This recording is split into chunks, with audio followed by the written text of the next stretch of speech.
Hi friends, నేనేమి శ్రీకాంత్.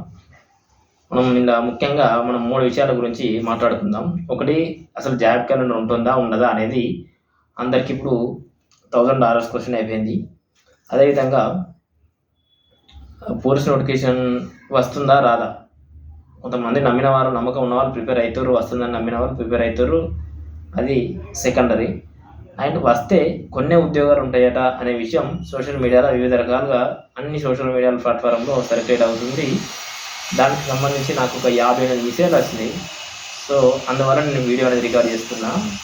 మీరు దీని క్లారిటీకి దీనికి అందరికీ పదే చెప్పడం బాగా అనిపిస్తలేదు, అందుకే నేను వీడియో చేస్తున్నా. వినే ప్రయత్నం చేయండి. విన్న తర్వాత మీకు క్లారిటీ వస్తుంది. మీ ప్రిపరేషన్ మీరు హ్యాపీగా కొనసాగించుకోవచ్చు. అయితే first of all job calendar వస్తుందా రాదా అంటే, జాబ్ క్యాలెండర్ రాకపోవడానికి, విడుదల చేయకపోవడానికి, ప్రకటన చేయకపోవడానికి, ప్రభుత్వానికి సాకులు చెప్పుకోవడానికి ఎలాంటి అవకాశం లేదు. ఈ విషయాన్ని అందరూ గమనించి ఇక జాబ్ క్యాలెండర్ రాదు అనే ఆలోచనని మైండ్కి తీసేయాలి ఫస్ట్.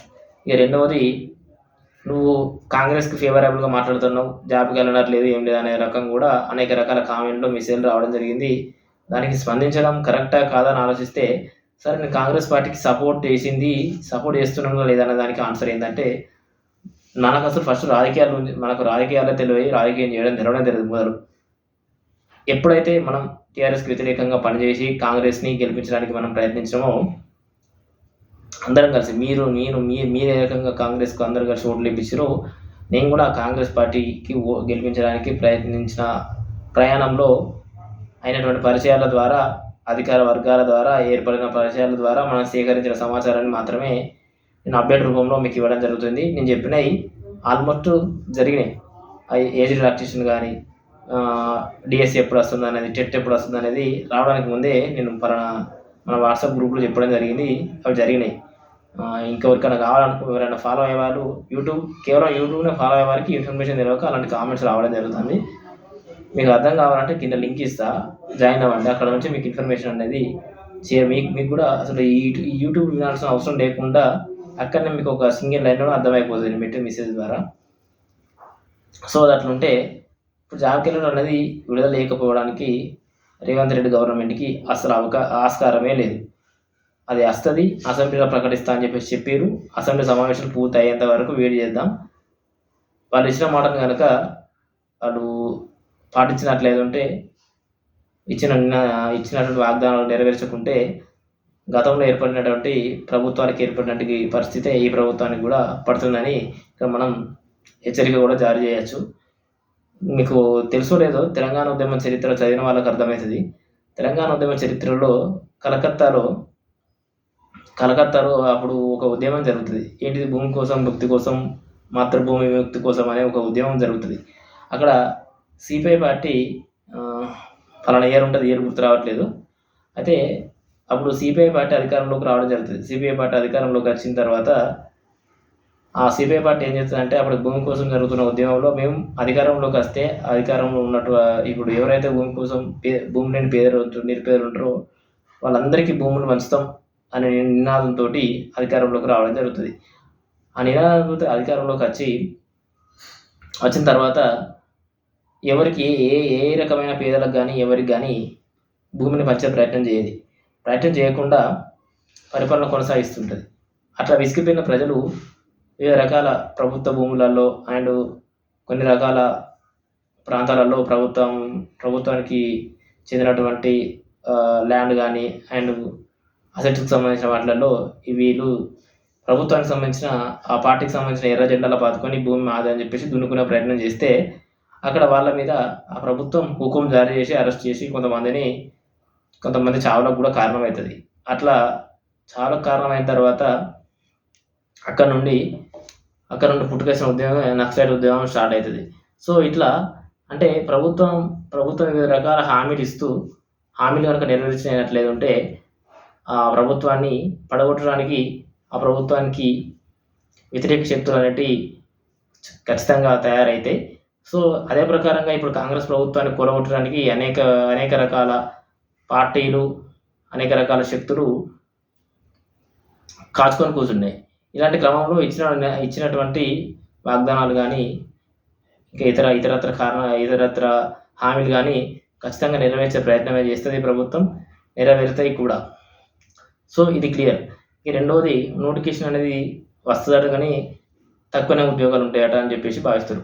అరే తక్కువ ఉంటాయా, ఎక్కువ ఉంటాయా, ఎన్ని ఉంటాయి, 10,000 ఉంటాయా, 15,000 ఉంటాయా, 20,000 ఉంటాయా, 500 ఉంటాయా, 600 ఉంటాయా ఎస్ఐలు అనేది ఫస్ట్ నోటిఫికేషన్ అయితే రాదు. మీరు ప్రిపరేషన్ కొనసాగించుకోండి. ప్రిపరేషన్ అది ఎట్లా చెప్తావు? టీఎస్ఎల్ఆర్బి చైర్మన్ కూడా రాష్ట్రపతి ఆమోదం తెలిపి ఆర్థిక శాఖ ఆమోదం ఇచ్చేంత వరకు ఎన్ని పోస్టులు ఏంటిదని చెప్పేసి ఆమోదించేంత వరకు ఆ చైర్మన్ కూడా ఐడియా ఉంటుంది. ఫస్టే మనం ఎవరెవరు ఏమో చెప్తున్నటువంటి విషయాలను నమ్మి మన ప్రిపరేషన్లో మనం ఎందుకు డిలే అవ్వడం? ప్రిపేర్ అవ్వకుండా పోతుంటే నోటిఫికేషన్ వచ్చేది వస్తుంది, మనకు జాబ్ నోటిఫికేషన్ రావడం తథ్యం, ప్రిలిమినరీ ఎగ్జామ్లు కానీ వివిధ రకాల రిక్రూట్మెంట్ ప్రాసెస్ జరగడం ఖాయం, అది పరిసమాప్తి కావడము జరుగుతుంది. అటువంటి అది అన్నీ అయిపోతాయి. ఇదంతా అయిపోయిన తర్వాత మనకు అలా నౌకరు వస్తుందా రాదా అనే విధంగా మాత్రమే మన ప్రిపరేషన్ ఉండాలి తప్ప ఈ అడ్డమైన సోషల్ మీడియా ప్లాట్ఫామ్లలో ఉండి ఎవరెవరో ఏమో చెప్పిన మాటలు అని చెప్పేసి వినుకుంటా మనం ప్రిపరేషన్లో మనం నారద అవ్వడం ఎందుకు చెప్పు? సో అదంతా పక్కకు పెట్టేసి ప్రిపేర్ అయితేనే బెటర్ అనేది నా యొక్క ఒక బ్రదర్గా కావచ్చు, మీరు బాగా అండ్ మీ యొక్క సంతోషాన్ని కోరుకునే ఒక మిత్రుల్లాగా కావచ్చు చెప్పే ప్రయత్నం చేస్తున్నా, అర్థం చేసుకోరి. ఇక ఇంకో విషయం ఏంటంటే, ఇప్పుడు అందరికి తెలుసు అనుకుంటున్నా, ఒక కుట్ర అనేది జరుగుతుంది. ఇప్పుడు మిగిలిన బ్యాక్లాగ్ ఉద్యోగాల్ని ఉత్త పుణ్యానికే కొట్టుకపోయే బ్యాచ్ ఒకటి స్టార్ట్ కాబోతుంది. ఆ విషయాన్ని మాట్లాడితే ఇప్పుడు ఎన్ని బ్యాక్లాగ్ ఉద్యోగాలు 6,000 ఉన్నాయి.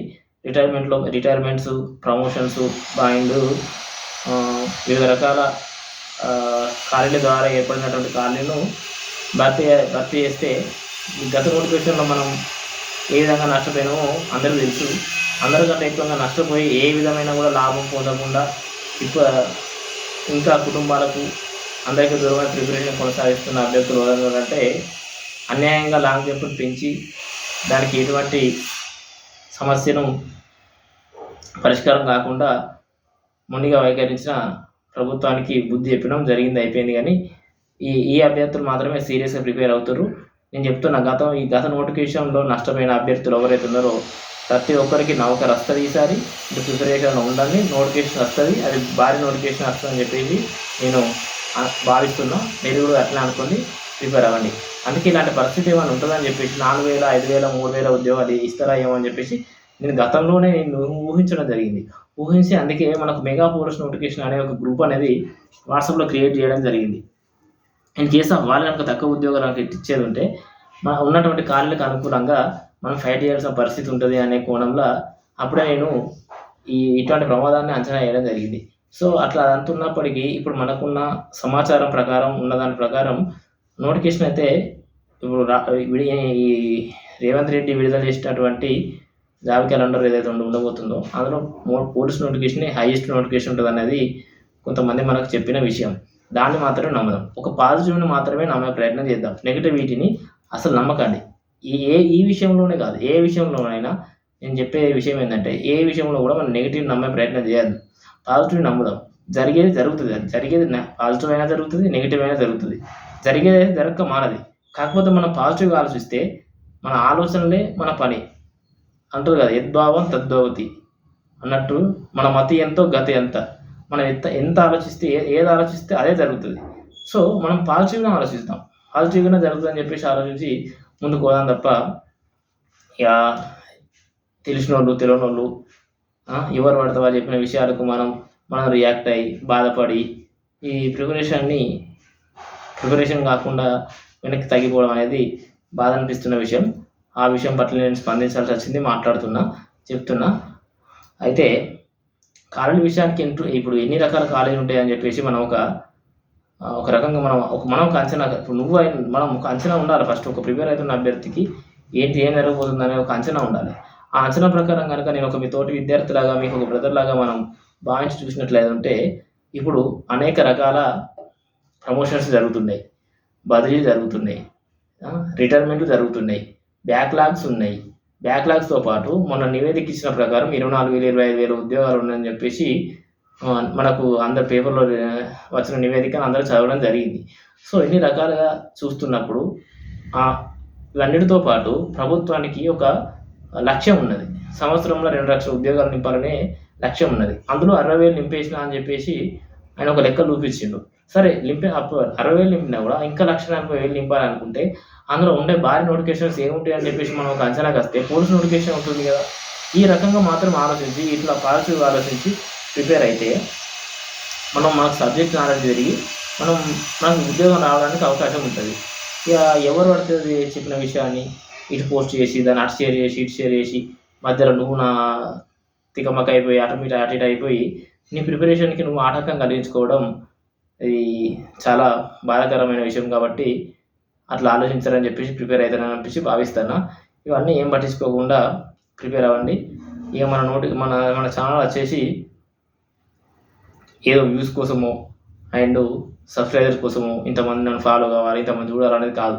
గత నోటిఫికేషన్‌లో నష్టపోయినటువంటి అభ్యర్థులు ఆ వాట్సాప్ గ్రూపులల్లా, టెలిగ్రామ్ గ్రూపులల్లా సో అండ్ సో తెలిసిన వాళ్ళు మాత్రమే ఈ శ్రీకాంత్ ఏదైనా మాటలు చెప్తే కరెక్ట్ చెప్తారు అనే అభిప్రాయంతో ఉన్న వాళ్ళు మాత్రమే నేను చెప్పిన మాటలను చూడడం జరుగుతుంది. వాళ్ళకి తెలిస్తే సమాచారం చాలు. ఇది ఇంత పెద్ద వైరల్ అయ్యి పెద్ద వ్యూస్ వచ్చి పెద్ద కావాలన్నట్టు మనకంత పెద్ద ఇంటెన్షన్ ఏం లేదు. సో మీకు సమ్మతం అనిపిస్తే మీకు నచ్చిన సమాచారం మీకు అందుతుంది, పాజిటివ్‌గా ఉన్నది, జెన్యూన్‌గా ఉన్నది అనుకుంటే ఫాలో అయ్యే ప్రయత్నం చేయండి. అది మీ ఇష్టం. మీ మీ మీ మీ ఇష్టానికే వదిలేస్తున్నా. అంతే తప్ప నేను ఎవరిని మభ్యపెట్టడానికి, మోసం చేయడానికి అండ్ మీ ద్వారా ఏమో నేను సాధించుకోవడానికి అయితే చేస్తున్న కార్యక్రమం ఇది కాదు. దీన్ని అందరూ గుర్తిస్తారని చెప్పేసి భావిస్తున్నా. ఈ రకంగా నోటిఫికేషన్ ఉండబోతుంది, జాబ్ క్యాలెండర్ ఉండబోతుంది. ఇవన్నీ జరుగుతాయి. అవి వచ్చే టైంకి వస్తాయి, అవి అయిపోతాయి. ఈ ప్రయాణంలో నువ్వు సక్సెస్ సాధించి విజయాన్ని సాధిస్తావా లేదా అనేది మాత్రమే నువ్వు పరిగణలోకి తీసుకోవాల్సిన అవసరం ఉంటుంది. సరేనా? బాయ్. ముగిస్తున్నా.